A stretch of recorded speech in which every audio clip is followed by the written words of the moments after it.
¿Estás comenzando en el sector Salesforce y quieres obtener la certificación de Associate? Estás en el lugar adecuado. Soy Víctor Domínguez, trabajo como consultor Salesforce y en los últimos años he ayudado a cientos de personas a obtener esas primeras certificaciones de Salesforce sin tener experiencia previa.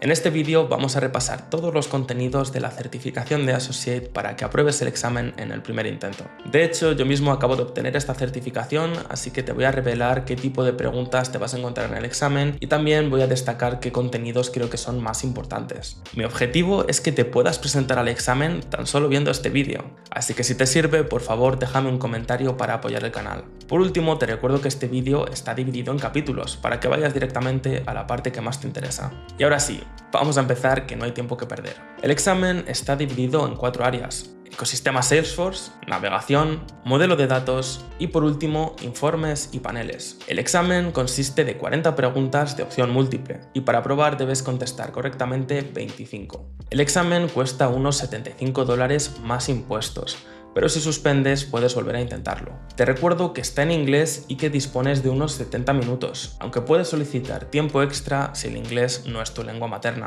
Para hacerlo tienes que abrir un caso con Salesforce. Te dejo todas las instrucciones de cómo hacerlo en la descripción. Al final del vídeo hablaremos más del examen y veremos qué tipo de preguntas te puedes encontrar. Y te voy a revelar la estrategia que te recomiendo seguir para aprobar en el primer intento. Ahora sí, empezamos con la primera sección. La parte de ecosistema Salesforce está dividida en 4 áreas. Primero, describir qué recursos hay disponibles para aprender Salesforce.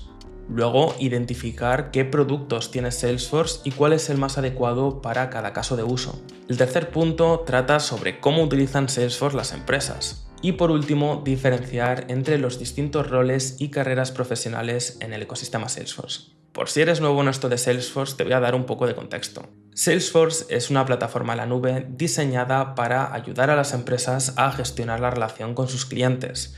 Esto es lo que se conoce en inglés como CRM o Customer Relationship Management. Hoy en día las empresas quieren ofrecer la mejor experiencia para sus clientes, ¿verdad? Pues Salesforce te permite organizar toda la información que tienes de tus clientes en un solo lugar para crear experiencias personalizadas. Con Salesforce puedes ver todas las interacciones que has tenido con tus clientes, todos los correos electrónicos que os habéis intercambiado, todos los productos que ha comprado, todas las incidencias o quejas que ha tenido. Como te puedes imaginar, esto ayuda a las empresas a tener una visión más completa de cada cliente y con ello pueden ofrecerle un servicio personalizado. Pero como ves, Salesforce no está orientado solo a las ventas. También cubre otras áreas como la atención al cliente, el marketing, el comercio electrónico o incluso el análisis de datos. Ahora que tienes más contexto sobre Salesforce, vamos con el primer punto. Salesforce ofrece varios recursos para aprender a utilizar la plataforma, pero el más importante con diferencia es Trailhead, que es la plataforma de aprendizaje oficial de Salesforce, completamente gratuita. Además, tengo que reconocer que está muy bien diseñada y que utiliza la gamificación para que la experiencia sea mucho más agradable, más divertida. Puedes conseguir puntos para subir de nivel, ganar medallas y en Trailhead además puedes explorar distintas rutas de aprendizaje o trails. Las rutas están compuestas por módulos, que son pequeñas unidades de aprendizaje con las que consigues medallas. Un conjunto de módulos componen una ruta y un conjunto de rutas o trails componen un trail mix. Los trail mix suelen estar orientados a una temática en concreto. De hecho, existe un Trail Mix para la certificación de Associate, que está orientado para que aprendas todo lo necesario y lo más importante para aprobar la certificación. Pero lo bueno que tiene Trailhead es que también puedes adquirir experiencia práctica con la plataforma, a través de pequeños proyectos o desafíos que puedes completar en un playground, que es como una especie de terreno de juego, un entorno seguro donde puedes probar funcionalidades y puedes completar estos desafíos. Y ya cuando tengas más experiencia, otra de las cosas que puedes hacer para adquirir experiencia práctica son las Super Badges, que son desafíos mucho más complejos que tardarás más en completar, pero que te aportan mucha más experiencia. Hablando de desafíos, hay algo que mucha gente no conoce y es que en Trailhead puedes conseguir recompensas como cupones de descuento para certificaciones o merchandising de Salesforce, como ropa, tazas, bolígrafos. Y esto lo consigues con las Trailhead Quests, que son misiones o desafíos que puedes completar y al completarlas, digamos que entras en una especie de sorteo donde puedes conseguir premios. Pero Trailhead va mucho más allá y tiene lo que se conoce como Trailblazer Community, que es la comunidad oficial de Salesforce. Existen varios grupos a los que te puedes unir para conocer a otras personas de este ecosistema.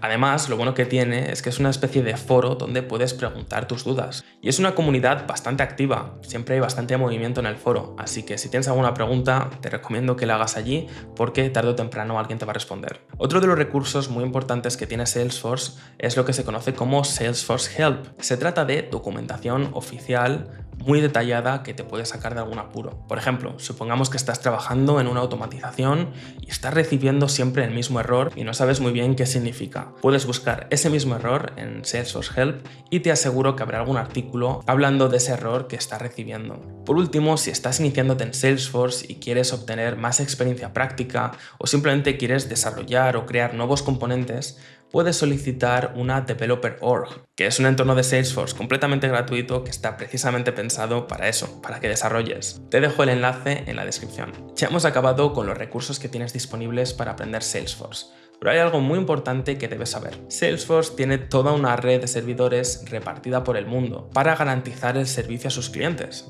Eso significa que todos los clientes comparten la infraestructura de Salesforce. Pero por supuesto, cada cliente solo tiene acceso a sus datos, a sus aplicaciones, a sus configuraciones, sin interferir con otros usuarios. Esto es lo que se conoce como multi-tenant, porque hay varios clientes o varios inquilinos que comparten la infraestructura, que es una forma mucho más eficiente a nivel de costes. Pero la gran pregunta es, ¿cómo garantiza Salesforce que esta infraestructura esté siempre disponible de una forma fiable para sus clientes? Pues esto es lo que se conoce como Salesforce Trust. Y puede que te pregunten por esto en el examen. Salesforce Trust es la promesa que hace Salesforce de mantener su plataforma segura, transparente y fiable. Básicamente es una forma de asegurar a sus clientes de que sus datos están protegidos y de que el servicio está disponible siempre que lo necesiten. Y esto lo consiguen de tres formas. Primero, con transparencia. Salesforce proporciona información en tiempo real sobre el estado de sus servicios, de sus servidores. Y lo puedes consultar a través de Salesforce Trust. Así que si estás experimentando algún problema con la plataforma,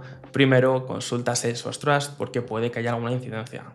La segunda forma de garantizar esto es a través de la seguridad. Y esto incluye encriptación, control de acceso, auditorías regulares y obviamente cumpliendo todas las normas y leyes internacionales. Y esto es muy importante porque al final Salesforce tiene en sus manos información sensible de miles de empresas. Por último, Salesforce se compromete a que su servicio sea fiable. Eso significa que si existe cualquier tipo de incidencia con los servidores, deben arreglarlo inmediatamente para que la plataforma siempre esté operativa y accesible. Vamos con el siguiente apartado. Salesforce tiene todo un catálogo de productos conocido como Customer 360 para cubrir distintas necesidades de las empresas. Está bien que conozcas el nombre de los productos y más o menos para qué sirven, pero te garantizo que los más importantes son los siguientes: Sales Cloud, Service Cloud, Marketing Cloud y Commerce Cloud.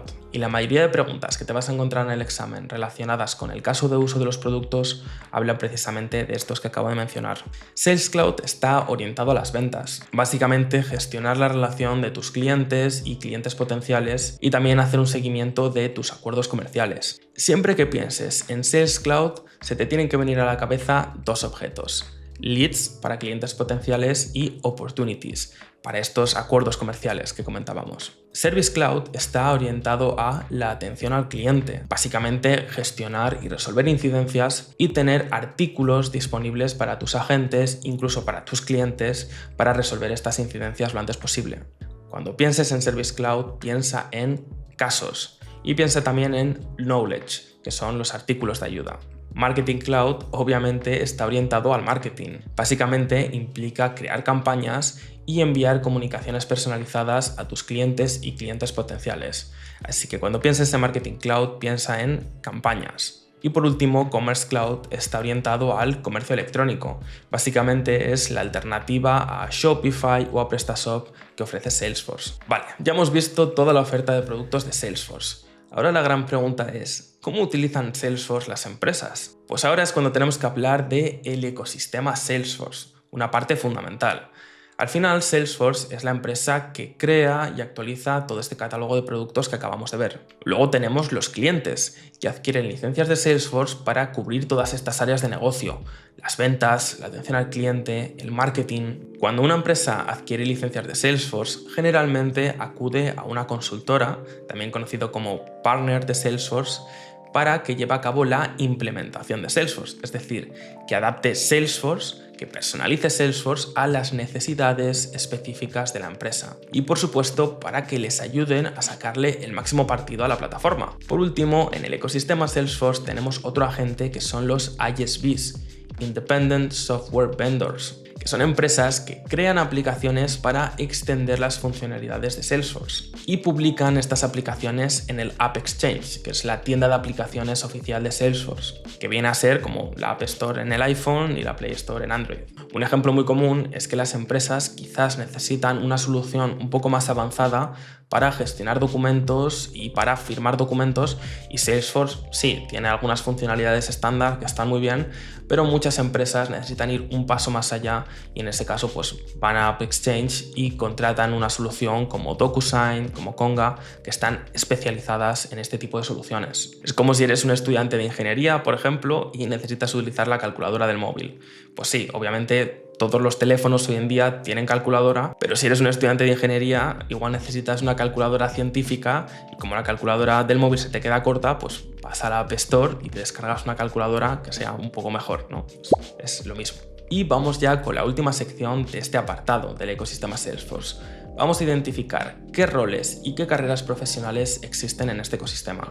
Pues directamente en Salesforce existe una página donde puedes ver todos estos roles y puedes ver también las certificaciones que están relacionadas con ese rol para validar y para demostrar tu experiencia. Pero de cara al examen solo tienes que conocer los roles más comunes. El primero de ellos es el de administrador, que viene a ser la persona que gestiona Salesforce dentro de una empresa y hace tareas como crear nuevos usuarios, crear nuevos objetos o nuevos campos según sea necesario, automatizaciones, informes, paneles y todo, muy importante, sin programar, de una forma declarativa que llama Salesforce, sin utilizar código. Por otro lado, tenemos el rol de desarrollador, que ellos sí utilizan código, programan, para extender las funcionalidades de Salesforce o hacer tareas mucho más complejas, mucho más técnicas, como integrar Salesforce con otro sistema. Luego tenemos un rol conocido como Business Analyst, que básicamente recopilan y analizan las necesidades de los usuarios de Salesforce. Generalmente no hacen configuración como tal, simplemente recopilan estas necesidades y se la trasladan al administrador o al desarrollador para que cree la solución en Salesforce. Pero el Business Analyst simplemente, digamos que trata con los usuarios, recopila información y la traduce al equipo de desarrollo. Otro rol muy popular en este sector es el de consultor, que viene a ser una persona externa o una empresa que ayuda a varios clientes a sacarle el mayor partido a Salesforce, que les ayuda con la implementación, les hace sugerencias de cómo exprimir Salesforce. Y ya por último, uno de los roles más técnicos es el de arquitecto. Los arquitectos tienen muchos años de experiencia con Salesforce y se aseguran de que todo lo que construimos en la plataforma sea escalable en el largo plazo. Se aseguran de que no haya problemas de rendimiento, de que todo lo que hacemos tenga sentido y por supuesto también que cumpla con todos los requerimientos legales, etc. De cara al examen, lo que tienes que tener claro es qué tipo de tareas hace cada rol. Por ejemplo, si hay que crear un nuevo usuario en el sistema o un nuevo campo, ¿quién lo hace? Un administrador. Si tienes que integrar Salesforce con otro sistema, un desarrollador. Si tienes que analizar los problemas de los usuarios, un Business Analyst.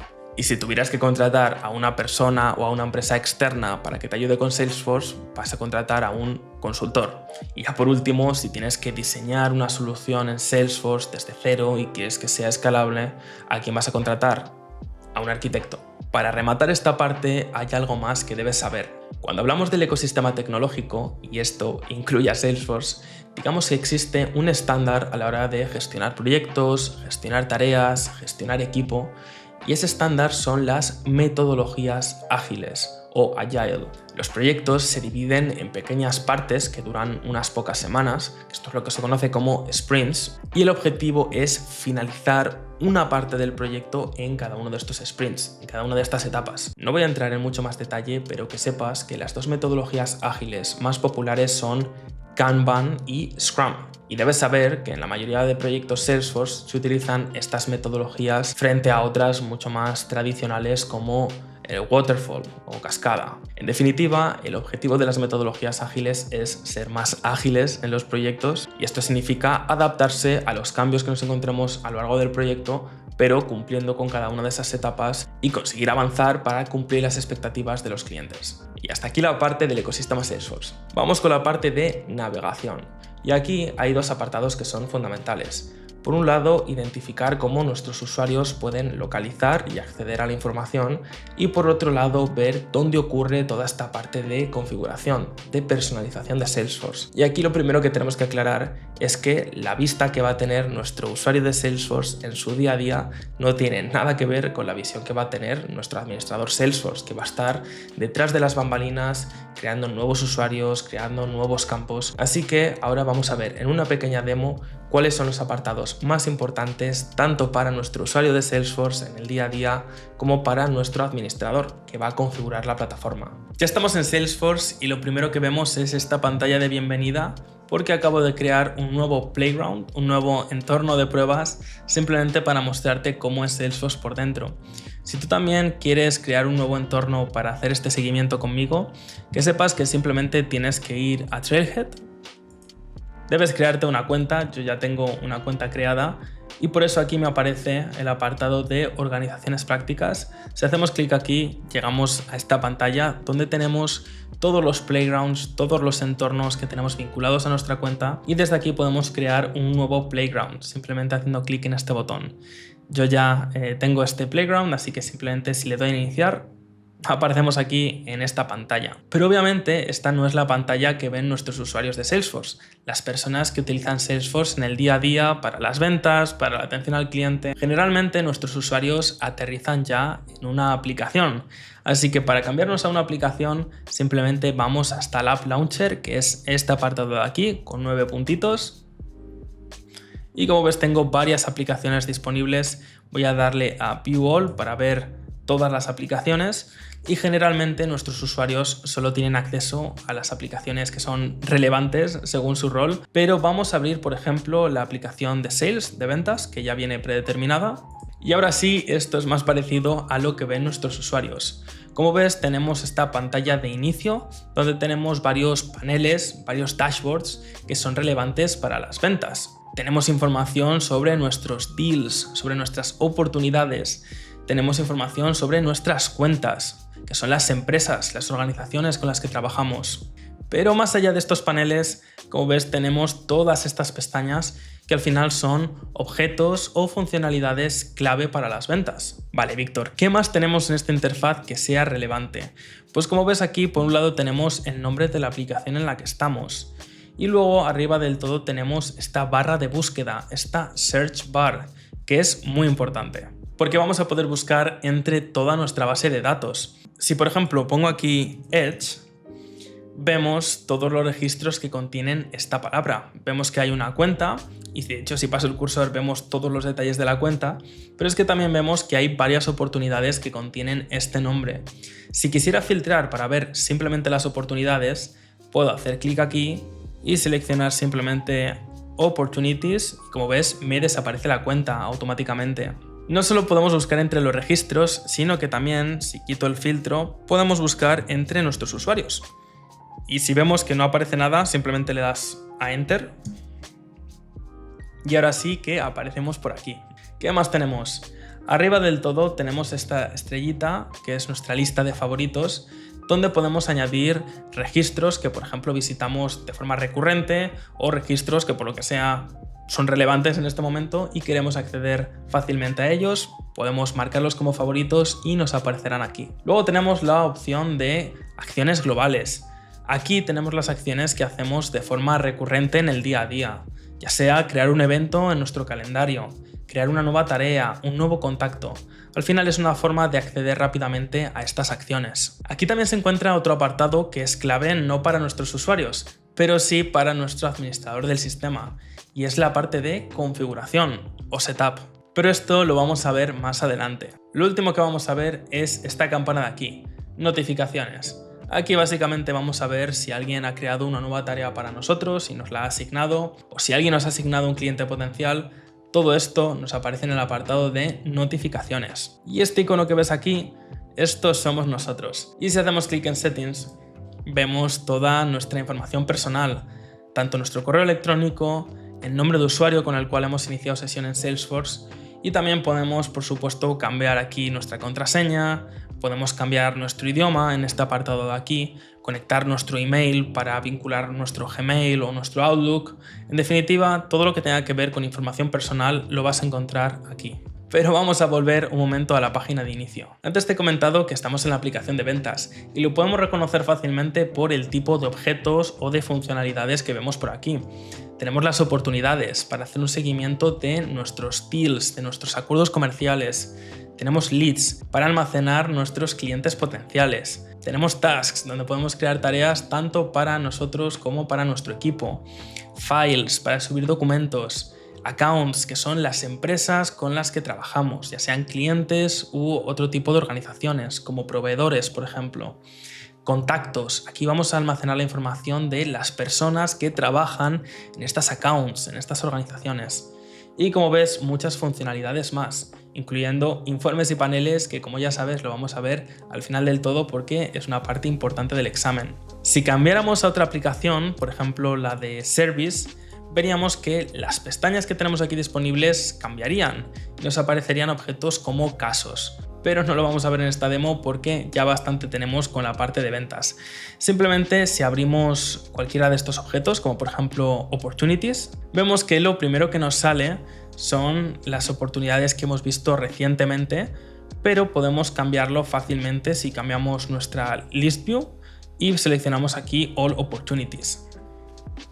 Ahora sí, nos aparecen 32 resultados, estas son todas nuestras oportunidades, pero también podemos crear una nueva lista y filtrarla para ver las oportunidades que nosotros queramos.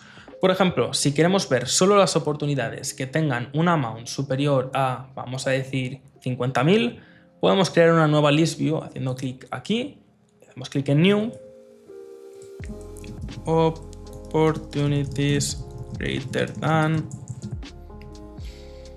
Vamos a marcar esta opción, simplemente vamos a ver esta lista nosotros. Y no queremos ver solo nuestras oportunidades, queremos ver todas las oportunidades. Seleccionamos All Opportunities y vamos a añadir un filtro más. Queremos ver aquellas cuyo amount es greater or equal, mayor o igual a 50.000. Le damos a guardar. Y como ves, ahora tenemos solo 28 resultados porque esta nueva lista solo nos informa de las oportunidades que cumplen estas características de aquí. Y dirás, oye Víctor, aquí hay información que me falta, quiero ver por ejemplo de dónde vienen estas oportunidades. Pues lo que podemos hacer es añadir nuevos campos para que nos aparezcan aquí en esta lista.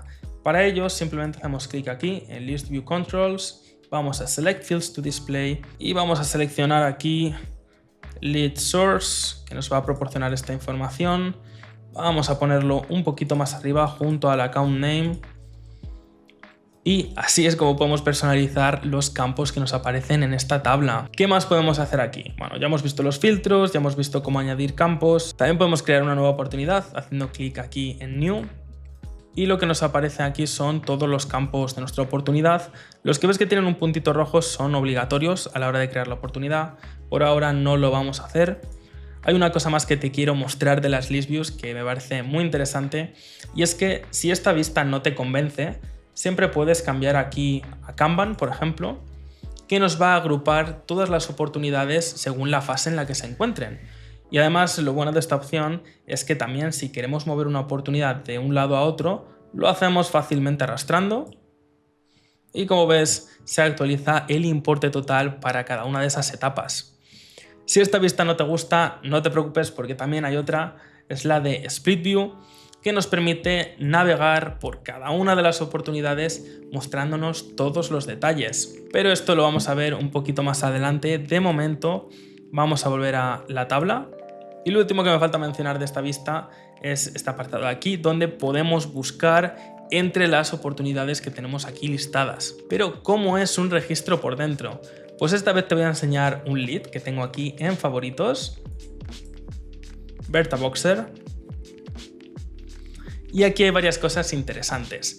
Por un lado tenemos este path, este camino, que nos muestra la etapa en la que se encuentra nuestro lead, porque recuerda que en Salesforce acostumbramos a calificar a nuestro cliente potencial para ver si nos sirve o si lo descartamos. Si nos sirve, generalmente este cliente potencial se acaba convirtiendo en un contacto, la empresa la creamos como una nueva account en el sistema y también podemos crear inmediatamente una oportunidad si lo creemos necesario.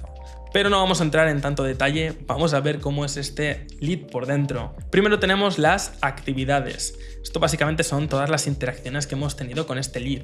Como vemos, hoy he hecho una pequeña llamada con el lead y aquí hemos registrado los detalles de la llamada. También hemos creado un nuevo evento para la semana que viene porque tenemos un meeting con Berta y hay aquí una nueva tarea que no se nos olvide que tenemos que calificar a este cliente potencial.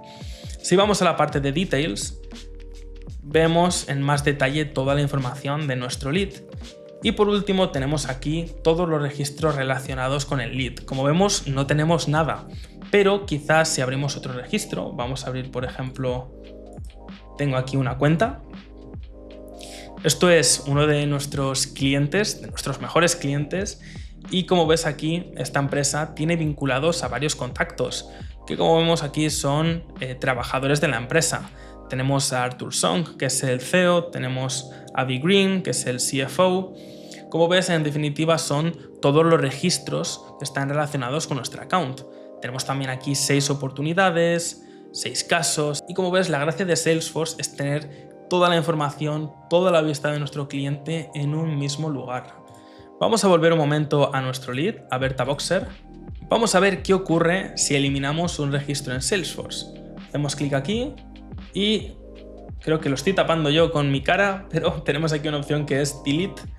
Y si hacemos clic aquí en Delete, vemos que hemos borrado nuestro lead, pero no te preocupes porque en Salesforce también tenemos este concepto de papelera de reciclaje donde podemos restablecer el registro que acabamos de eliminar. Simplemente vamos al App Launcher y si busco aquí Recycle Bin, aquí nos aparece este registro. Lo que tienes que saber, y esto puede ser pregunta de examen, es que nuestros registros permanecen en la papelera de reciclaje durante 15 días. Si pasan 15 días, nos desaparece de aquí y ya no podemos recuperarlo. Así que vamos a recuperarlo antes de que pasen más días. Hacemos clic aquí y le damos a Restore.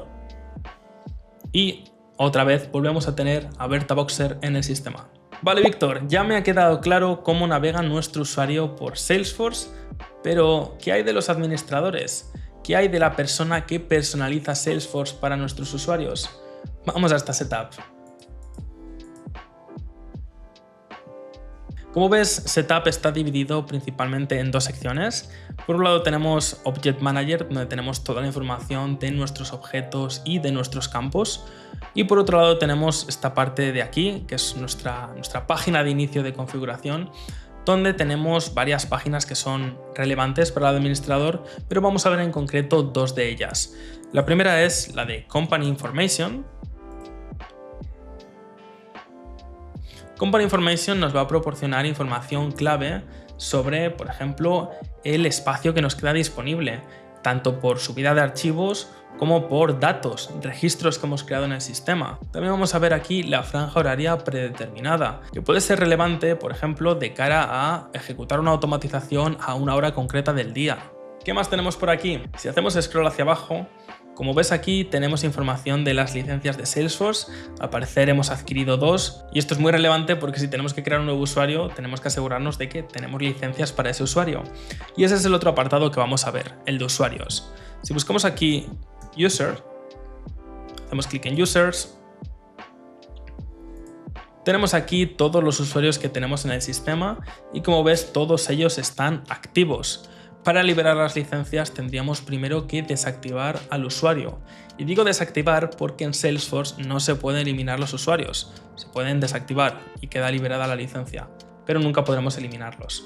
Desde aquí vamos a poder crear un nuevo usuario, o si tenemos que crear varios usuarios a la vez, pues podemos hacer clic aquí, Add Multiple Users, y de esa forma podemos añadir, creo que de 10 en 10, me parece que podemos hacerlo. Vamos a ver cómo crear un nuevo usuario. Todos estos apartados que ves en rojo son campos obligatorios a la hora de crear un nuevo usuario, y lo que tienes que tener en cuenta es que el nombre de usuario, el username, debe ser único para todos los entornos de Salesforce y tiene que tener un formato del tipo email. Y luego aquí muy importante es donde seleccionamos la licencia, que como ves podemos seleccionar Salesforce, pero solo nos quedaba una, así que si la utilizamos aquí ya no tenemos más licencias de Salesforce. Y por último tenemos el rol y el perfil. El rol es relevante sobre todo de cara a compartir la visibilidad de los registros, lo veremos un poco más adelante, y los perfiles de cara a dar acceso a campos y a objetos, pero también lo veremos más adelante. Lo último que quiero enseñarte del setup es la parte de Object Manager. Aquí tenemos la información de todos los objetos estándar. Vamos a abrir Account para que veas cómo es por dentro. Tenemos todos los detalles del objeto. Si hacemos clic aquí, vemos todos los campos que tenemos asociados a este objeto. Y también incluso tenemos las páginas. Desde aquí podemos modificar los campos que aparecen en nuestra página. Si por ejemplo abrimos aquí la página de Account, vamos a bajar a los detalles y como ves nos aparecen aquí todos los campos que estábamos viendo antes en la account. Si por ejemplo no nos interesa ver el número de empleados, podemos eliminarlo fácilmente de la página eliminando aquí el campo y dándole a guardar. Si por ejemplo queremos las listas relacionadas visualizarlas en otro lado de la pantalla, o por ejemplo el Activity Timeline queremos moverlo también, toda esa organización de los componentes lo hacemos a través de la Lightning Record Page. Dentro del Object Manager hay otras opciones que son importantes, pero quédate con que los record types, por ejemplo, los tipos de registro, nos sirven para mostrar distintos campos, distintos valores en función del tipo de registro. Si por ejemplo utilizamos accounts para guardar información de nuestros clientes y proveedores, quizás hay algunos campos que son relevantes solo para nuestros clientes y no para los proveedores y viceversa. Todo esto lo podemos filtrar creando nuevos record types. No vamos a ver en más profundidad el Object Manager porque esto ya lo vamos a tratar cuando hablemos de modelo de datos. Pero hay una última cosa que tienes que saber y es cómo accedemos a la tienda de aplicaciones de Salesforce, a la famosa App Exchange. Pues simplemente vamos hasta el App Launcher, le damos a View All y vamos a visitar el App Exchange. Go to App Exchange y voilà, aquí tenemos acceso a toda la tienda de aplicaciones. Muchas de estas aplicaciones son gratuitas, otras son de pago. Te dejo que tú experimentes y te des una vuelta por el App Exchange, pero aquí vas a encontrarte cientos de aplicaciones que pueden hacerle la vida más fácil a tus usuarios. Vamos con la parte de modelo de datos. Y no te asustes que esto en el fondo es algo muy simple, es básicamente cómo está estructurada nuestra información dentro de Salesforce, así que hablaremos de objetos, hablaremos de campos, hablaremos de cómo está relacionada toda esta información y vamos a ver ahora qué apartados son relevantes para esta sección. Por un lado tenemos que conocer todos estos objetos estándar y cómo están relacionados entre sí. Hablamos de accounts, de contacts, de leads, de opportunities y de cases. También veremos qué opciones tenemos en Salesforce para configurar la visibilidad de toda esta información. Veremos cómo podemos restringir el acceso de la información a quien no debe de verla. Y por último vamos a ver cómo garantizar la integridad de los datos, cómo asegurarnos de que nuestros datos tengan el formato adecuado. Así que vamos a empezar, que no hay tiempo que perder.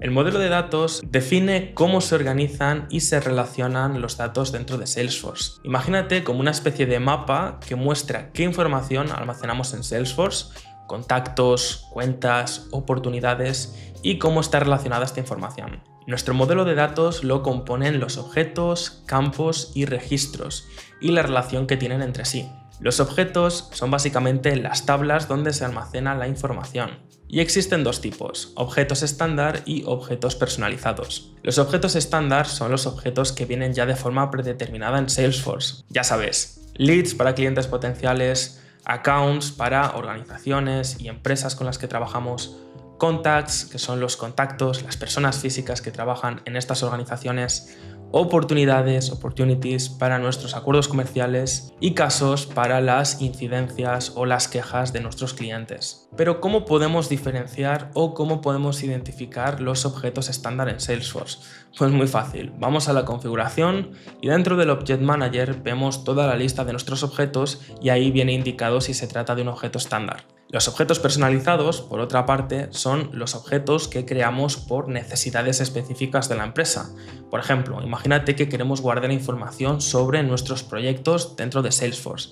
Pues no existe un objeto estándar que se llame proyectos ni nada parecido, así que podemos crear un objeto específicamente para guardar ese tipo de información. Luego, por otra parte, tenemos los campos y representan los tipos de datos que queremos almacenar. De la misma forma, tenemos campos estándar que vienen ya de forma predeterminada en Salesforce y campos personalizados que creamos para capturar información adicional. Algunos campos estándar que vas a ver en todos los objetos son campos como la fecha de creación del registro, el propietario del registro o la última modificación del registro. Para crear un nuevo campo es tan simple como ir a configuración o setup, vamos a Object Manager, seleccionamos el objeto donde queremos crear este nuevo campo y en el apartado de Fields and Relationships, desde ahí podemos crear un nuevo campo y ver todos los campos existentes. Y aquí quiero abrir un pequeño paréntesis porque siempre que podamos debemos utilizar tanto objetos como campos estándar y hay varios motivos para ello. Primero, porque reduces el tiempo de implementación. Si puedes utilizar cosas que ya vienen de serie, te ahorras tiempo en crear todas estas nuevas cosas. Luego, porque Salesforce va actualizando constantemente sus funcionalidades estándar.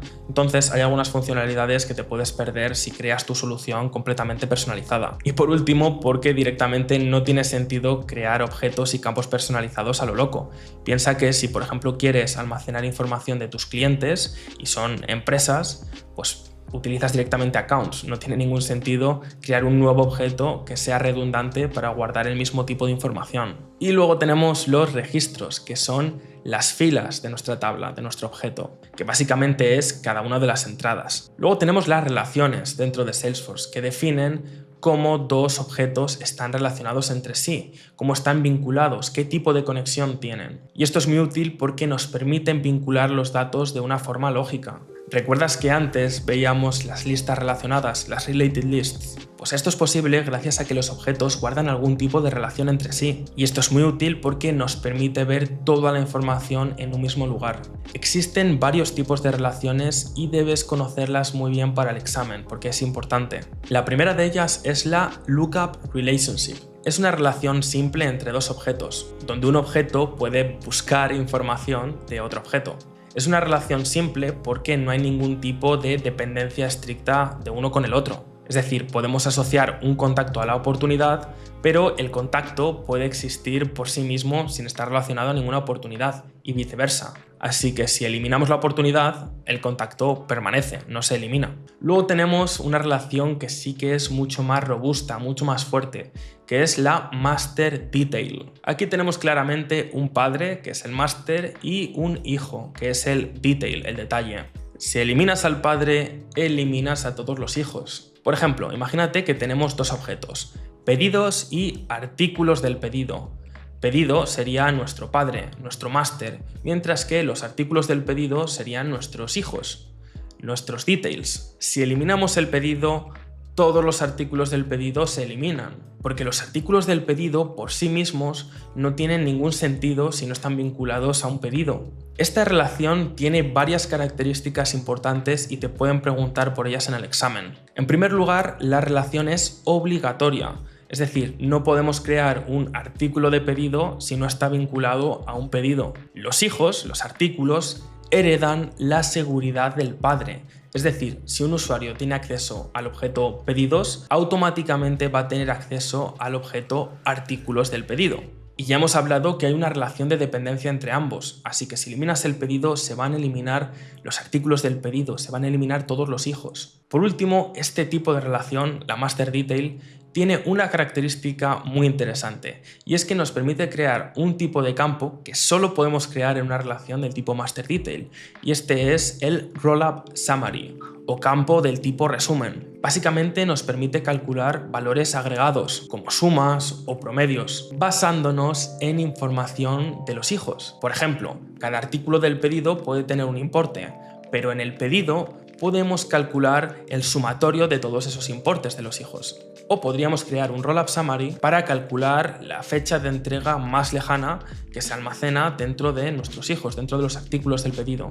Como ves, es una relación muy poderosa. Pero hay algo importante que debes saber, y es que un objeto puede tener como mucho dos relaciones del tipo master detail, y te pueden preguntar por ello en el examen. Vale, Víctor, ya me ha quedado claro. ¿Qué más tipos de relaciones tenemos en Salesforce? También tenemos las relaciones many to many, de muchos a muchos. Esto ocurre cuando múltiples registros de un objeto pueden estar relacionados con múltiples registros de otro objeto. Te voy a poner un ejemplo para que lo entiendas mejor. Podemos tener un objeto donde almacenamos la información de nuestros estudiantes. Entonces tendremos a Bea, a Raquel, a Pedro, a Juan, y también podemos tener otro objeto para almacenar información de nuestros cursos o de nuestras asignaturas, matemáticas, lengua, inglés. Para relacionar nuestros estudiantes con los distintos cursos donde están inscritos, necesitamos un objeto en medio que haga como de unión de ambos objetos. Esto es lo que se conoce como Junction Object.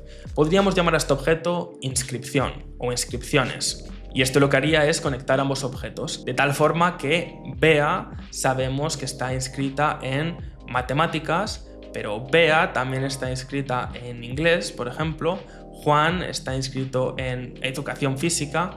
Como ves, nos hace falta este objeto intermedio para relacionar un registro con otro registro de otro objeto distinto, porque hay una relación de muchos a muchos. Un estudiante puede estar inscrito en varios cursos y un mismo curso obviamente contiene distintos estudiantes. Así que si ves en el examen alguna pregunta de este tipo de relación, de muchos a muchos, recuerda este concepto de Junction Object, de objeto unión, que tiene que unir ambos objetos. Y esto quizás es un poco más avanzado, pero este objeto de unión, este Junction Object, va a tener una relación del tipo master detail con cada uno de los objetos que está uniendo. Nuestra inscripción tiene una relación del tipo master detail con estudiantes y tiene una relación del tipo master detail con cursos, porque obviamente solo tiene sentido la inscripción cuando tenemos estos dos objetos, ¿vale? Pero esto es un poco más avanzado. Y ya por último, para terminar, hay otro tipo de relación que es el self-relationship, que se da cuando un objeto está relacionado consigo mismo, ¿vale? Y sé que esto suena un poco extraño, pero vas a ver que sí que tiene sentido.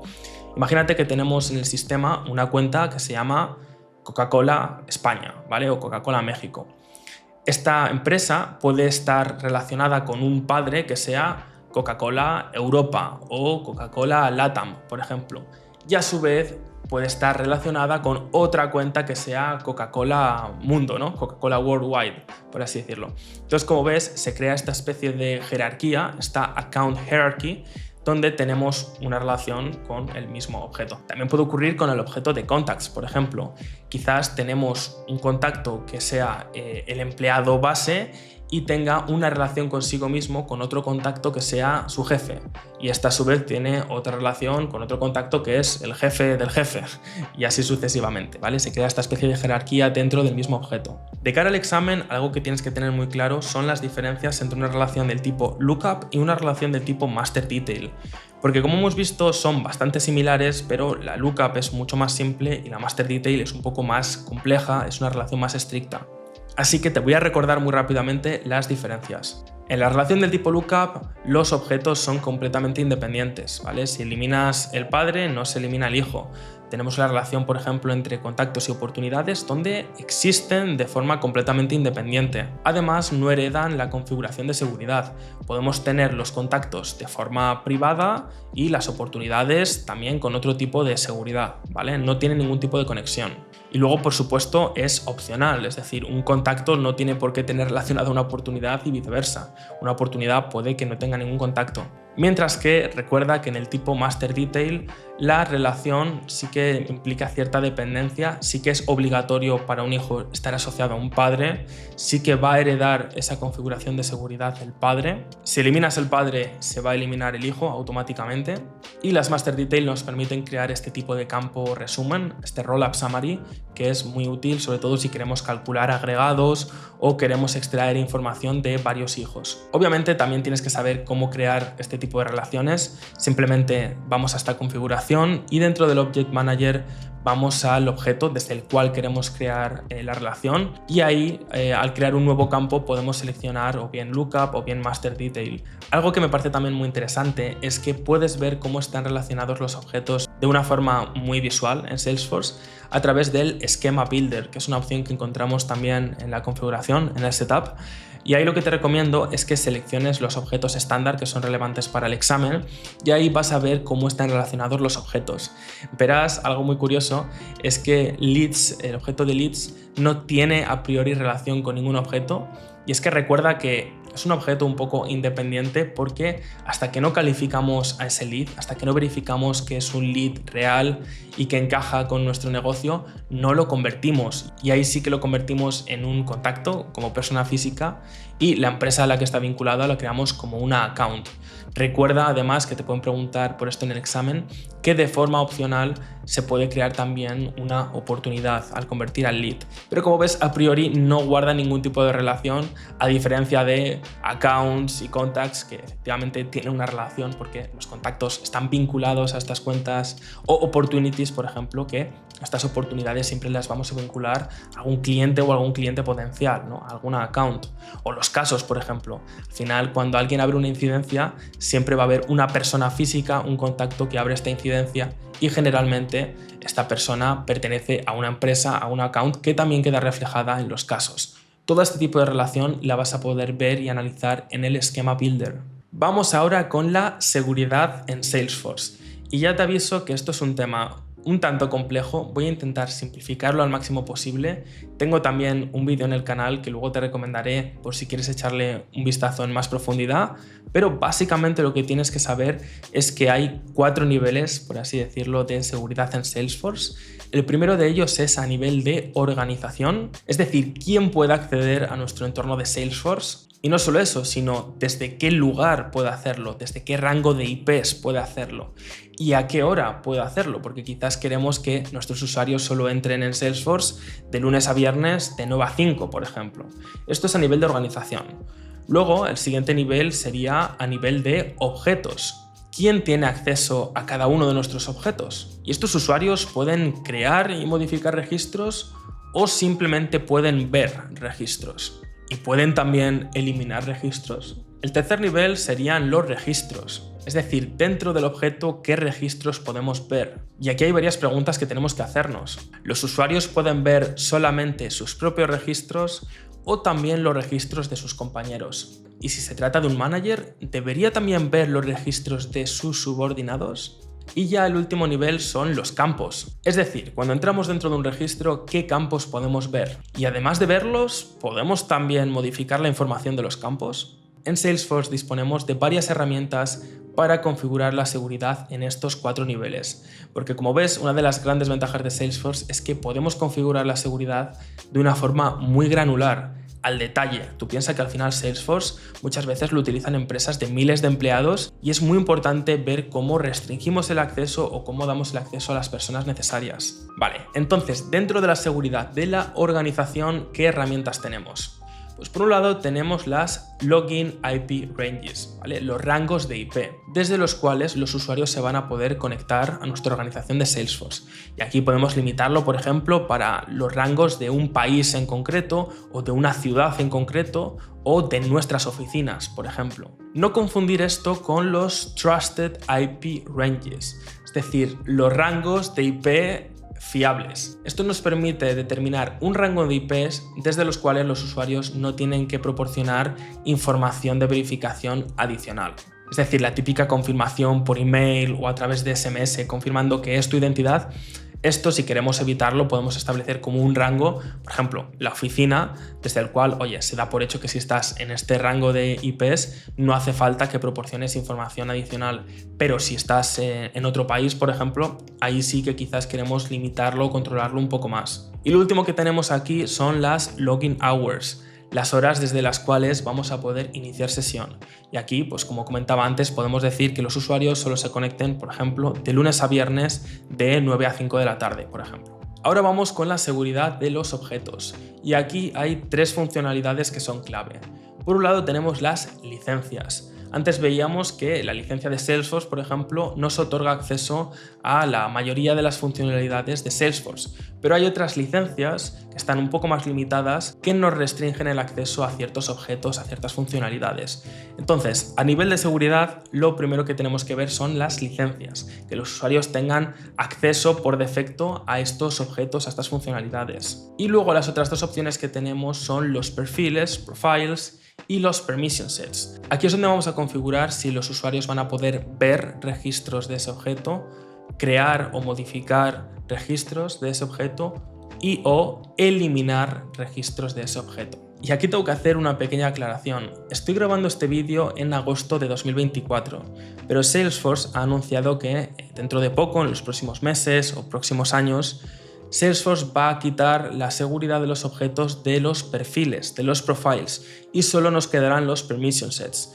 Pero a día de hoy, si haces este examen, tienes que saber que los perfiles están incluidos. Así que tenemos licencias, perfiles o profiles y permission sets. Pero esto va a cambiar dentro de poco, ¿vale? Que lo tengas en cuenta. Vamos con el tercer nivel, que es la seguridad de los registros. Y esto es, con diferencia, la parte más complicada, pero te lo voy a simplificar al máximo. Lo primero que tenemos es la configuración de organización, ¿vale? En inglés conocido como Org Wide Defaults. Esto es básicamente la configuración predeterminada de nuestros objetos a la hora de compartir los registros. Y aquí hay varias opciones. Podemos poner que nuestro objeto de forma predeterminada esté privado, es decir, que la gente no pueda ver los registros de ese objeto. Podemos poner que sea public read, es decir, que los usuarios tengan acceso a ver la información de esos registros, pero no editar. Y tenemos la opción de public read write, que ahí sí los usuarios de forma predeterminada van a poder ver y editar los registros de ese objeto en concreto.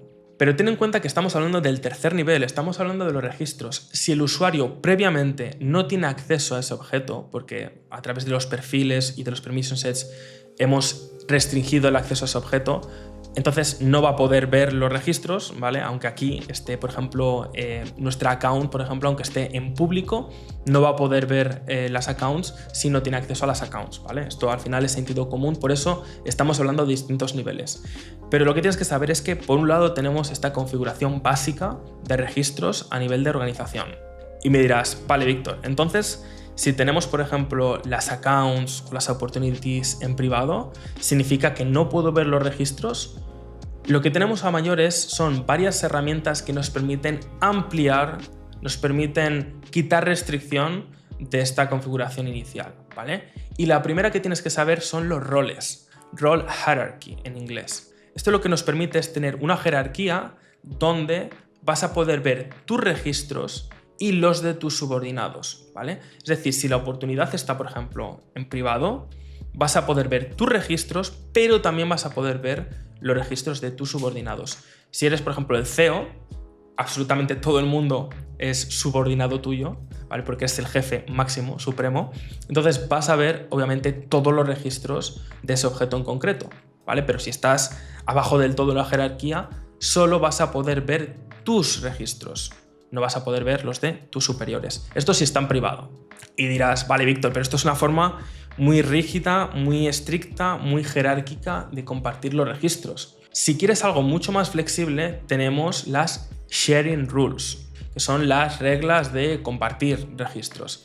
Que esto lo que nos permite es compartir ciertos registros que tengan unos criterios determinados, por ejemplo, los registros que sean de esta región o cuyo propietario sea esta persona o este grupo de personas. Estas sharing rules nos van a permitir compartir esos registros con un usuario o con un grupo de usuarios de una forma mucho más flexible que los roles. Un ejemplo muy común, por ejemplo, es darle a nuestro equipo de España acceso a todas las cuentas que estén de España, pero quizás no tienen acceso a las cuentas de Estados Unidos o de cualquier otro país. Esto lo configuramos a través de las sharing rules. ¿Qué más opciones tenemos para compartir registros?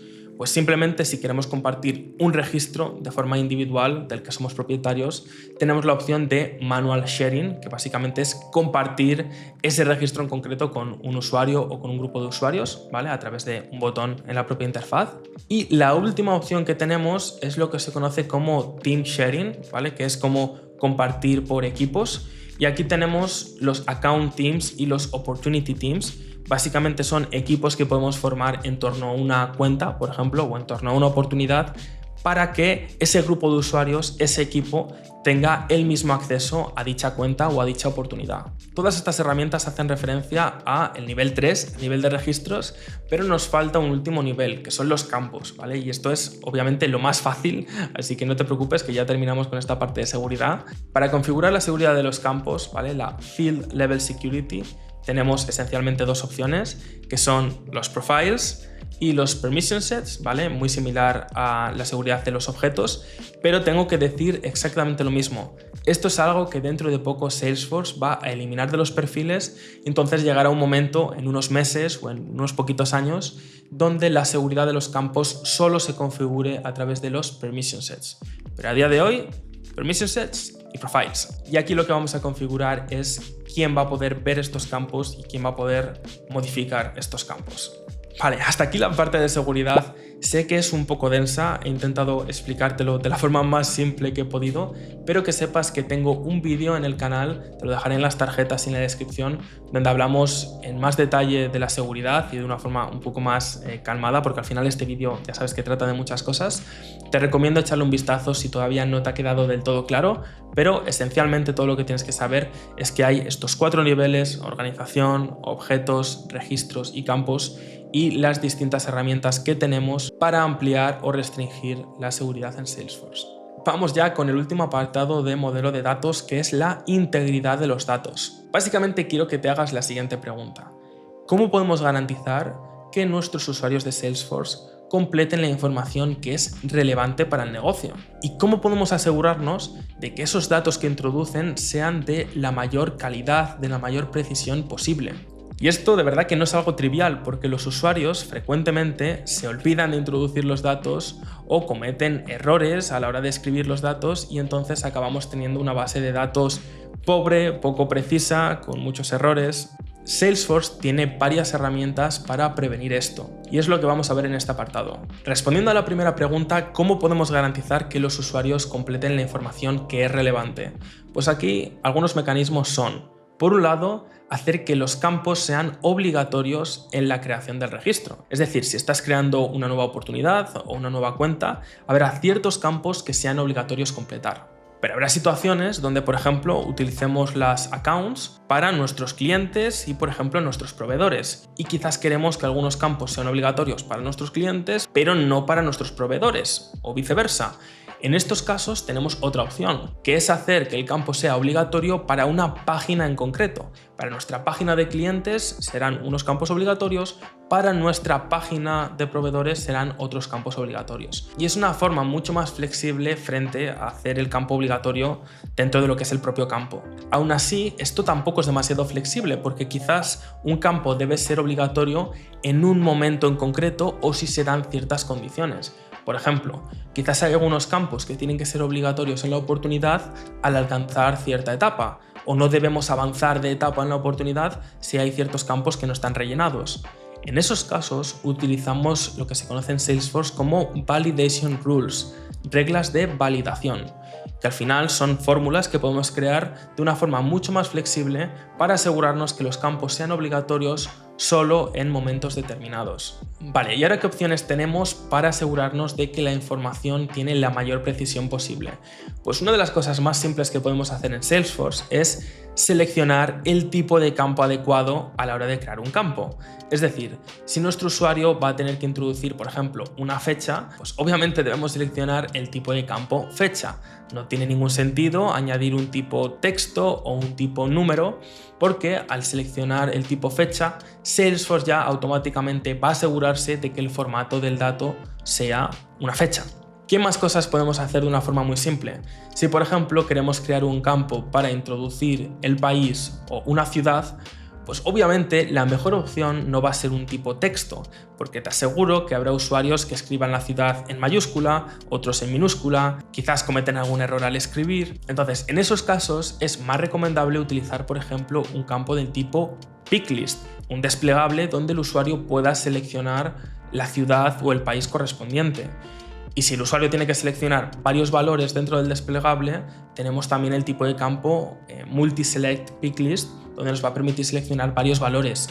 Son cosas que son muy simples, pero que no son tan evidentes y nos ayudan a garantizar la integridad de los datos. Y ya para acabar con esta parte, hay dos cosas más que podemos hacer para mejorar la interfaz y la experiencia de usuario. Por un lado, ya lo hemos comentado antes, tenemos los record types, los tipos de registros.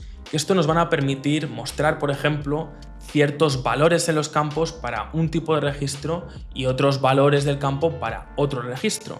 De nuevo, imagínate que tenemos clientes y proveedores. Pues quizás tenemos un campo del tipo picklist, pero algunos valores solo son relevantes para los proveedores. Pues dentro del tipo de registro, dentro del record type, podemos seleccionar qué valores mostrar en función del tipo de registro que hayas seleccionado. Y otra cosa que puedes hacer es lo que se conoce como establecer un default value, un valor por defecto.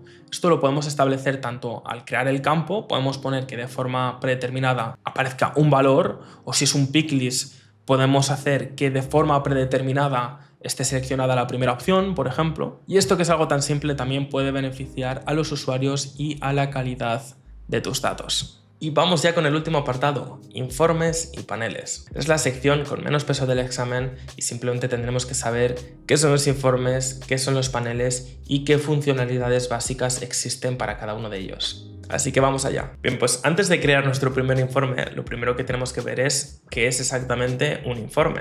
Los informes nos muestran información que tenemos en Salesforce y nos permiten exportarla o simplemente visualizarla. Antes de crear un informe, lo primero que debemos preguntarnos es qué información queremos obtener, porque esto nos va a ayudar a identificar de qué objetos debemos extraer la información y qué campos van a ser imprescindibles incluir en nuestro informe. Además, los informes nos permiten añadir filtros, agrupar la información y, en definitiva, nos ayudan a tomar mejores decisiones gracias a los datos. Antes de ponernos manos a la obra, hay algo importante que debes saber. Al crear un informe, el usuario solo puede ver la información a la que tiene acceso. De esta forma, garantizamos la seguridad de los datos. Ahora sí, vamos a crear nuestro primer informe en Salesforce. Estoy aquí en la pestaña de Reports y para crear un nuevo informe simplemente le damos a New Report. Y lo primero que nos aparece aquí es lo que se conoce como Report Type, tipo de informe. El report type es una especie de plantilla que define los objetos y los campos a los que vamos a tener acceso a la hora de crear el informe. Existen varios report type que ya vienen de forma estándar y, como ves, aquí están clasificados en estas categorías, pero si le das aquí a All, vemos absolutamente todos los report types que hay ya creados de forma estándar. Nosotros vamos a crear un nuevo informe relacionado con opportunities y vemos que aquí hay varias opciones, pero yo simplemente voy a seleccionar la primera opción, Opportunities, y aquí en la parte de detalles vemos tanto otros informes que ya hemos creado anteriormente como información súper clave como los objetos a los que tenemos acceso en este report type. Vemos que tenemos acceso a accounts, a campaigns, a user, contact. Esta es información que vamos a incluir dentro del informe. Y más concretamente, si estás buscando por algún campo, tenemos aquí esta otra sección, Fields, y aquí, por ejemplo, vamos a suponer que queremos añadir el importe de la oportunidad y queremos asegurarnos de que este campo está disponible en este report type. Simplemente buscamos aquí amount y nos aparece aquí. Así que significa que podemos utilizar este report type. Por ahora simplemente voy a seleccionar esta primera opción, Opportunities, y vamos a crear el informe. Como ves, ya nos aparecen algunos campos de forma predeterminada. Esto también viene determinado por el report type, pero muchos de estos campos no son relevantes, así que los voy a eliminar. Para ello simplemente elimino aquí todas estas columnas, por ejemplo, Owner Role. Vamos a quitar también Age, Next Step. En definitiva, vamos a limpiar un poco este informe. Como ves, está actualizando todo en tiempo real, pero de forma predeterminada. Esta opción viene desactivada y cuando esta opción está desactivada, entonces vamos a eliminar aquí, por ejemplo, Fiscal Period. Ves que no se actualiza directamente, te viene aquí esta opción para refrescarlo. Esto es útil si tenemos que hacer muchos cambios y quizás tenemos muchas pestañas abiertas y no queremos que nos explote.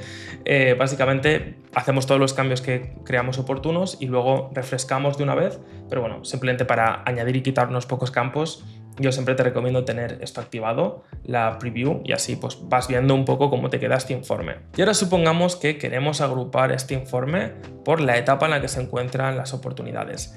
Vemos que aquí tenemos la stage en columnas, pero podemos arrastrarlo aquí arriba a las filas Y como ves, se nos va a agrupar automáticamente por las distintas etapas en las que se encuentra la oportunidad. No te preocupes si en la previsualización no aparecen todas las etapas, todas las oportunidades. Esto es una vista previa, pero cuando luego lanzamos el reporte vamos a ver ya toda la información en detalle. Otra cosa que también puede ser importante para este informe es que al final una misma cuenta puede aparecer repetida varias veces si tiene varias oportunidades, pero quizás queremos saber cuántos clientes únicos aparecen en este informe.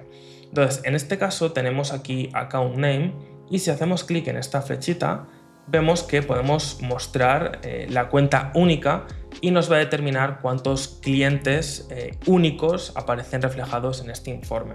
Esto puede ser muy relevante en este caso, ya que tenemos oportunidades y accounts y una misma account puede tener múltiples oportunidades. Así que vamos a seleccionar esta opción. ¿Qué más cosas podemos hacer con nuestro informe? Mira, aquí tenemos una columna que pone Probability, que nos indica la probabilidad de cerrar esta oportunidad, y algo que podemos hacer es crear lo que se conoce como una Bucket Column, aquí, para agrupar, por así decirlo, los resultados en base a, por ejemplo, el porcentaje de la probabilidad. Si es menor de 30, por ejemplo, podemos marcar la probabilidad como baja, si es de 30 a 80, media, y si es de 80 para arriba, alta. Esto lo podemos hacer sin tener que crear un campo fuera del informe.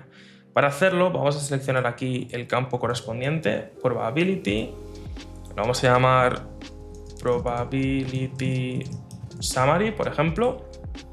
Vamos a decir que si está entre 30 y vamos a añadir aquí también 80, si es menor o igual que 30 va a ser Low, si está entre 30 y 80 va a ser Medium, y si está entre 80, si es de 80 para arriba, entonces High.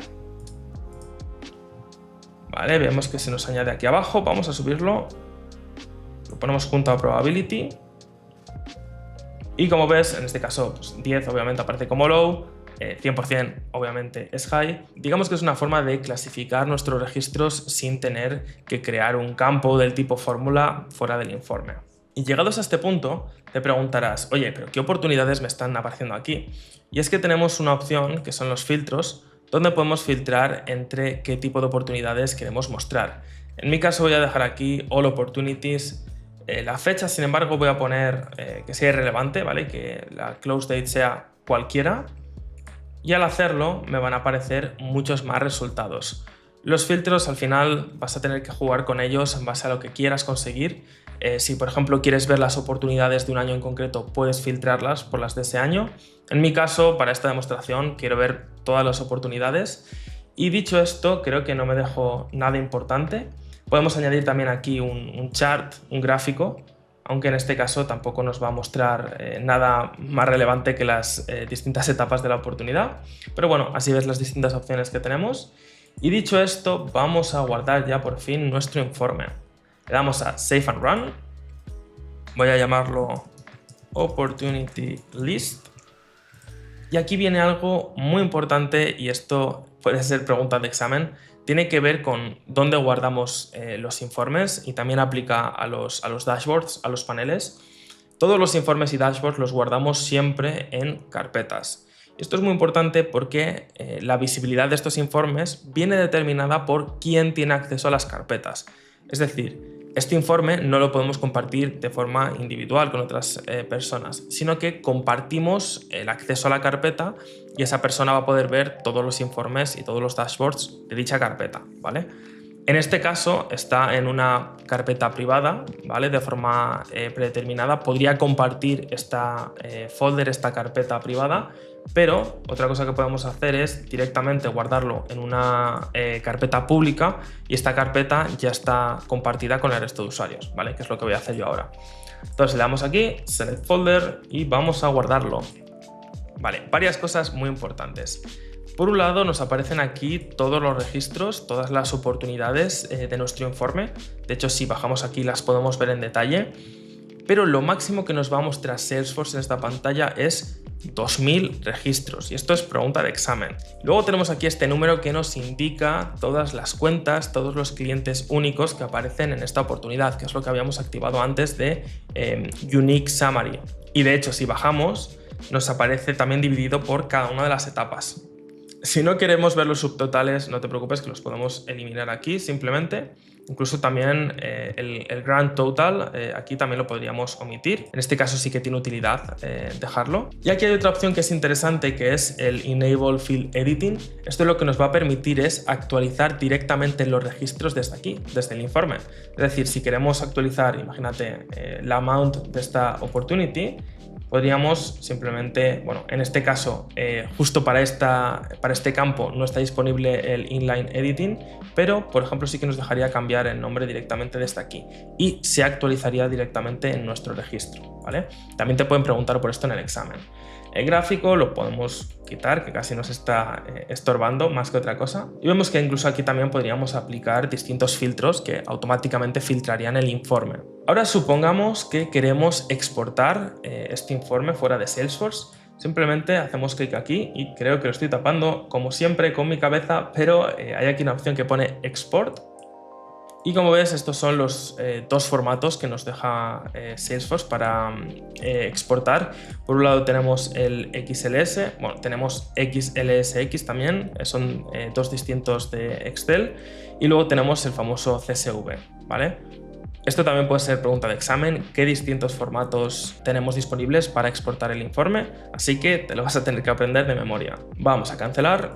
Hay una cosa más que podemos hacer desde aquí, que es suscribirnos a este informe, ¿vale? Y ahora te explico en qué consiste esto, pero simplemente aquí otra de las opciones que tenemos y que, disculpa, pero estoy tapando con mi cabeza, es la de subscribe, ¿vale? La de suscribirnos al informe. Y aquí por lo que nos pueden preguntar es la frecuencia disponible para suscribirte a un informe. Al final, cuando te suscribes, lo que le estás diciendo a Salesforce es que quieres recibir por correo electrónico el informe actualizado cuando indiquemos aquí, ¿vale? Puede ser de forma diaria, aquí indicamos la hora en concreto a la que queremos recibir ese email. Puede ser de forma semanal y aquí indicamos los distintos días de la semana en los que queremos recibir este informe. Y también puede ser mensual, ¿vale? Y aquí evidentemente puedes especificar concretamente qué día quieres recibirlo. Una pregunta de examen puede ser qué distintas frecuencias tienes disponible para suscribirte al informe. Y si por ejemplo te sale aquí quarterly, es decir, cada quarter, pues que sepas que esa no es una opción disponible, ¿vale? Pero sí tenemos de forma diaria, semanal cuando indiquemos o mensual. ¿Qué más podemos seleccionar en esta pantalla? Bueno, podemos añadir también algún documento. Podemos, esto sí que es muy importante también, qué otras personas van a estar suscritas a este informe, ¿vale? Entonces podríamos seleccionar aquí tanto usuarios como roles y subordinados y public groups, o incluso si queremos que literalmente toda la compañía reciba esto, pues seleccionamos al CEO y como todos somos subordinados del CEO, todos recibiríamos este informe, ¿vale? Vamos a quitar esto de aquí. Otra opción importante es si quiero que el informe se visualice desde mi perspectiva, con mi seguridad, con mis restricciones o como otra persona. ¿Y esto por qué es importante? Porque nosotros quizás somos un manager y nosotros tenemos menos restricciones a la información, pero quizás queremos que el informe se previsualice con más restricciones de información y podríamos seleccionar aquí a uno de nuestros subordinados, por ejemplo, y de esa forma quedaría restringido a su visibilidad, ¿vale? Ten en cuenta todo esto que te acabo de decir porque el tema de la suscripción te pueden hacer alguna que otra pregunta, ¿vale? Vamos a cancelar. Vamos a volver un momento a la pestaña de informes porque vamos a ver cómo están guardados todos estos informes. Si le doy aquí a All Reports, vamos a ver literalmente todos los informes que tenemos en el sistema, pero también podemos darle a All Folders y veremos todas las carpetas. Vemos que aquí, por ejemplo, yo tengo una creada que se llama Demo. Para compartir esta carpeta simplemente hacemos clic aquí a la derecha en una flechita que nos aparece y hay una opción que pone Share. Y aquí podemos compartir esta carpeta de nuevo con usuarios, con roles y subordinados o public groups.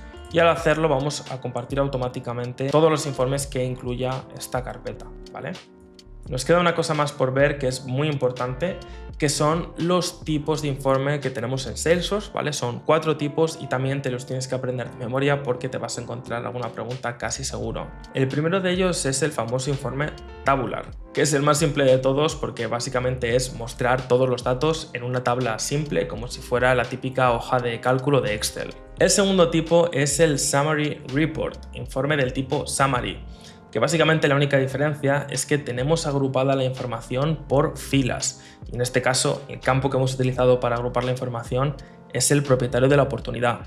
Y esto es muy útil porque de esta forma tenemos el subtotal de lo que ha cerrado en oportunidades cada uno de los propietarios. Vemos que Ricky Valls ha cerrado oportunidades por valor de 1.340.000, Víctor por valor de 4.920.000 y tenemos el total, ¿vale? La suma de lo que han cerrado ambos agentes. Y además, como ves en Salesforce, también tenemos el formato condicional o conditional formatting en inglés, que nos permite colorear las celdas, en este caso por valor, ¿vale? Si es menor de 2 millones lo hemos pintado de rojo, entre 2 y 5 de amarillo, que es lo que tenemos por aquí en el caso de Víctor, y más de 5 millones en verde. Y para que veas cómo está construido el informe, simplemente lo que hace que sea un Summary Report es que está aquí agrupado por Opportunity Owner. El tercer tipo es el Matrix Report, y aquí la única diferencia es que está agrupado tanto por filas, como antes, como por columnas, ¿vale? De hecho, si editamos aquí el informe, al agruparlo de esta forma, vemos cuántos ingresos genera cada producto en cada uno de los países, en cada región. Y aquí también, si quisiéramos, podríamos aplicar el formato condicional y pintarlo de colores en base a la cifra. Y el último tipo de informe que debes conocer es el Joint Report, que básicamente nos permite combinar varios informes en uno solo. Como ves, está organizado en distintos bloques y además podemos tener informes de distintos objetos. ¿Y por qué un informe así podría ser útil? Pues mira, por un lado nosotros tenemos aquí un informe que nos indica los clientes que tenemos con las oportunidades que hemos ganado con esos clientes frente a los casos que hemos abierto con estos nuevos clientes. Y al ponerlo mano a mano nos sirve para extraer conclusiones y ver si hay algún tipo de relación entre el aumento de ventas con el número de casos abiertos, el número de incidencias. Así que acuérdate de estos 4 tipos de informe porque son fundamentales para el examen. Ya hemos visto qué son los informes, así que ahora toca hablar de dashboards. Y para hacerlo voy a abrir aquí un dashboard que tengo ya creado. Y es que los dashboards son una representación visual de los datos que tenemos en nuestros informes. Básicamente ayudamos a los usuarios a interpretar la información a través de gráficos. Simplemente te voy a explicar todos los componentes y todo lo que tienes que saber de los dashboards en este que ya tengo creado. Lo primero que debes saber, y esto es pregunta de examen, es que un dashboard puede contener hasta 20 componentes de estos que ves aquí, ¿vale? Cada uno de estos componentes o widgets extrae la información de un informe y puedes añadir hasta 20 de estos widgets, de estos componentes. Y lo primero que voy a hacer es darle aquí a refresh para refrescar la información, y esto es algo que vas a tener que hacer tanto con los informes como con los paneles, ¿vale? Asegúrate de que estás viendo información que esté actualizada. Y ahora lo que vamos a ver es en qué consisten estos componentes que ves aquí, ¿vale? He tratado de ponerte un ejemplo real en cada uno de ellos porque en el examen te vas a encontrar muchos casos prácticos donde te van a preguntar qué tipo de componente es el más adecuado para representar la información. Y tranquilo, no te asustes que como vas a ver es sentido común. El primero de todos es el Line Chart, que nos va a permitir ver tendencias a lo largo del tiempo. Por ejemplo, para ver la evolución de las ventas a lo largo de los meses. Luego tenemos los charts, tanto verticales como horizontales, ¿vale? Da lo mismo, al final se utilizan para los mismos casos de uso, da igual que sean horizontal o en vertical, y se suelen utilizar para comparar cantidades entre distintas categorías. Por ejemplo, en nuestro caso, para comparar las ventas de un producto a otro. Luego tenemos el famoso Donut Chart, que básicamente muestra las proporciones de un total, como si fueran porciones de una tarta. ¿Y para qué lo podemos utilizar? Pues por ejemplo, en este caso, para ver de dónde vienen nuestros clientes, ¿vale? Digamos que tenemos distintas fuentes, distintos canales de donde provienen nuestros clientes y podemos ver que la mayoría vienen de external referral, luego tenemos un par que vienen de un empleado, de recomendación de un empleado, tenemos 3 que vienen a ser de boca a boca, etc. Luego tenemos el Funnel Chart, que esto viene a ser como una especie de embudo. ¿Para qué lo podemos utilizar? Pues precisamente con las oportunidades es bastante útil porque podemos ver cuántas oportunidades tenemos en cada una de las fases y de esta forma podemos identificar cuellos de botella o podemos identificar en qué fases acabamos perdiendo la mayoría de las oportunidades. Luego tenemos el componente tabular, que hasta el final no tiene ningún misterio, viene a ser una tabla como la que podemos encontrar en cualquiera de los informes, pero la gracia de añadirlo al dashboard es que quizás a veces necesitas más detalles, quieres ver el nombre concreto de las oportunidades o el importe exacto y al final tenerlo en una tabla a veces es la mejor opción. A continuación tenemos el componente tipo Gauge, que básicamente nos indica el progreso en relación a un objetivo. Por ejemplo, en este caso estamos mostrando las ventas totales de nuestro equipo de ventas frente a el objetivo, ¿vale? Que son 7 millones. Y así podemos ver si nuestro equipo va por buen camino o si está lejos de conseguir su objetivo. Y la última, muy sencilla, Metric, es una métrica, es un número que puede indicar, por ejemplo, las ventas que llevamos en un trimestre en concreto o las ventas de 2023 o del año que sea. Vale, ¿qué más debes saber de los dashboards? Pues muy importante, y esto es pregunta de examen, en los dashboards podemos añadir filtros. Y lo bueno de aplicar el filtro directamente en el dashboard es que filtra la información de todos los informes de los que estamos extrayendo la información, en lugar de tener que ir informe por informe aplicando el filtro. Y aquí la pregunta del examen es, ¿hasta cuántos filtros puedes incluir dentro de un dashboard? Y la respuesta es hasta 3. Para que veas cómo funciona un filtro, yo aquí, por ejemplo, ya tengo creado un par de ellos, que nos filtra pues, por región. En este caso, he creado una para Estados Unidos y otra para Francia. Al hacerlo, vamos a ver cómo se actualiza toda la información. Y como ves, pues bueno, tenemos menos facturación, el equipo solo ha facturado 100.000 en Francia. Si cambiamos ahora a Estados Unidos, también se volverá a actualizar toda la información del dashboard, como puedes comprobar aquí. Vamos a ponerlo otra vez en All y ya volvemos a tener disponible la información que teníamos antes. Varias cosas que debes tener en cuenta. La primera de ellas es que también nos podemos suscribir a un dashboard, igual que nos hemos suscrito al informe. Y también, si hacemos clic aquí, nos permite cambiar el propietario y también nos permite, por cierto, editar el dashboard, que esto va a ser muy importante porque hay aquí una opción, la ruedecilla, de propiedades que nos permite editar la visibilidad del dashboard. Y aquí en este caso, por defecto, viene ver el dashboard como si fuera yo, pero también podemos aquí seleccionar otra persona, igual que hacíamos con los informes. Y aquí incluso tenemos esta opción en los dashboards, que es Dashboard Viewer, que esto es lo que se conoce como Dynamic Dashboard, ¿vale? Dashboard dinámico, que cambia la visibilidad automáticamente en base al usuario que esté viendo este dashboard. De tal forma que si yo, por ejemplo, soy el CEO y no tengo ningún tipo de restricción, voy a ver toda la información del dashboard, mientras que si soy un usuario que está abajo del todo en la jerarquía, solo voy a poder ver la información a la cual tengo acceso de una forma dinámica. Al final, para la parte de dashboards, lo principal es que conozcas bien los tipos de componentes distintos que hay, que tengas claro que hay una limitación de hasta 20 componentes y que podemos filtrar hasta con 3 filtros la información que tenemos disponible en el dashboard. Ya hemos repasado todos los contenidos, así que ahora vamos a ver qué tipo de preguntas te vas a encontrar en el examen y qué estrategia te recomiendo seguir. En la parte de ecosistema Salesforce vas a ver varias preguntas sobre cuándo acudir a Trailhead frente a cuándo acudir a Salesforce Help. Te recuerdo que Trailhead es la forma divertida de aprender con ejercicios prácticos, mientras que Salesforce Help es documentación detallada, son principalmente artículos de ayuda. También puedes ver varias preguntas sobre cuándo utilizar un Playground frente a cuándo utilizar una Developer Org. Básicamente, si la pregunta contiene algo así como que estás haciendo un ejercicio de Trailhead o estás estudiando en Trailhead, la respuesta correcta generalmente es Playground, mientras que si tienes que hacer algo más elaborado o estás haciendo un ejercicio, por ejemplo, para tu portfolio, en ese caso utilizaremos una Developer Org. También verás varias preguntas sobre qué producto de Salesforce utilizar para una situación en concreto y generalmente la respuesta correcta será Sales Cloud, Marketing Cloud, Service Cloud. Si ves productos con nombres un poco extraños que no hemos mencionado, posiblemente puedes descartar esas opciones. También te pueden poner un caso práctico donde debes determinar quién hace de cliente de Salesforce, quién es el partner de Salesforce que va a ayudar a este cliente a hacer la implementación y quién es el ISV, quién es esta empresa de terceros que tiene una solución, una aplicación que va a utilizar el cliente de Salesforce.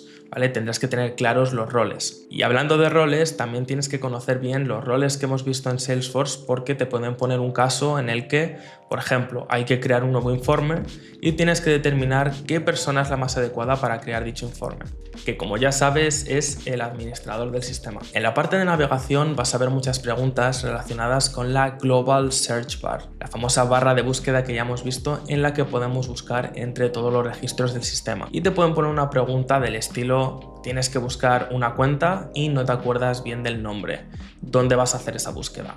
Y la respuesta es Global Search Bar, porque puedes poner algunas letras de las que te acuerdes y te aparecerán los resultados más similares. También puedes ver muchas preguntas relacionadas con el Activity Timeline, que es este famoso componente que hemos visto donde quedan registradas todas las interacciones que hacemos con nuestros contactos, con personas físicas, ya sean llamadas que registramos, tareas relacionadas, eventos. Y luego te pueden preguntar también sobre la parte de Personal Settings, esta parte donde básicamente editamos toda la información personal, ya sea el idioma, ya sea el correo electrónico, o por ejemplo si tenemos que añadir una firma a nuestro correo, ¿dónde lo hacemos? En el Personal Setting. Todo lo que tenga que ver con configuración personal del individuo lo hacemos ahí, en Personal Settings. Vamos con la parte de modelo de datos, y ahí lo que tienes que entender bien son los objetos estándar y cómo están relacionados entre sí. Y qué ocurre, por ejemplo, si eliminamos una cuenta. Si esto no te acaba de quedar del todo claro, no acabas de ver bien las relaciones de los objetos estándar, mi recomendación es que directamente te crees un nuevo playground, un nuevo entorno de Salesforce, que vayas al esquema builder, ahí veas bien la relación de los objetos y que incluso tú mismo juegues un poco con la plataforma, ¿vale? Crea contactos, vincúlalos a la cuenta, mira a ver qué ocurre cuando eliminas la cuenta, fíjate si se eliminan los contactos, fíjate si se eliminan las oportunidades. Al final va a ser la forma más fácil de interiorizarlo, aunque al final te vas a encontrar un par de preguntas o tres relacionadas con este tema, así que si no tienes tiempo para esta parte, tampoco es el fin del mundo. En cuanto a seguridad, ya sabes que tienes que conocer las distintas herramientas que tenemos de seguridad y te pueden poner alguna pregunta relacionada con las accounts y las opportunities. Te pueden decir, por ejemplo, si tenemos un equipo y queremos darle permisos de seguridad tanto a la cuenta como a la oportunidad, ¿qué utilizamos? Y en ese caso utilizaremos los Account Teams, mientras que si solo queremos darle acceso a las oportunidades, utilizaremos Opportunity Teams. Siempre que hablemos de un equipo que está trabajando para una oportunidad en concreto o para una cuenta en concreto. Luego te pueden poner algún caso en el que, por ejemplo, hay que crear un nuevo campo y hay que darle a los usuarios permisos a ese campo, ¿vale? Igual te dicen que hay que dárselo a un usuario en concreto. En ese caso, en lugar de utilizar un profile, un perfil que va a afectar a múltiples usuarios, es mejor hacer esa configuración con un permission set, porque los permission sets son un poco más granulares y nos permitirían, por ejemplo, asignar este permission set solo a este individuo, ¿vale? Mientras que el perfil lo van a compartir seguramente más usuarios. Luego, con respecto a la integridad de datos, te pueden poner varios casos donde hay que hacer que un campo sea obligatorio, y recuerda que si te ponen varias condiciones, si te dicen, oye, tiene que ser obligatorio cuando pase esto, esto y esto, generalmente utilizamos una validation rule, porque son fórmulas que son mucho más flexibles frente a hacer el campo requerido, obligatorio, al crear el nuevo registro. Vamos ya con la parte de informes y paneles. Y ahí te puedes encontrar algunas preguntas sobre, por ejemplo, los formatos para exportar los informes, que ya sabes que son Excel y CSV. Unas limitaciones que debes saber, ya hemos visto, por ejemplo, que en los informes nos van a mostrar solo hasta 200 filas, y que en los paneles, por ejemplo, otra limitación es que podemos añadir hasta 20 componentes por cada dashboard, ¿vale? Este tipo de limitaciones, este tipo de consideraciones son importantes de cara al examen. Y si te preguntan por representar de una forma visual con gráficos la información, ya sabes que utilizamos los dashboards para eso. Y ya por último te pueden decir de crear un informe para reportar, por ejemplo, sobre información de un individuo. Pues si escuchas la palabra individuo, ya sabes que el objeto sobre el que tenemos que hacer el informe son los contactos, mientras que si aparece la palabra empresa u organización, ya sabes que tenemos que utilizar las accounts, por ejemplo. Ten en cuenta estas palabras clave.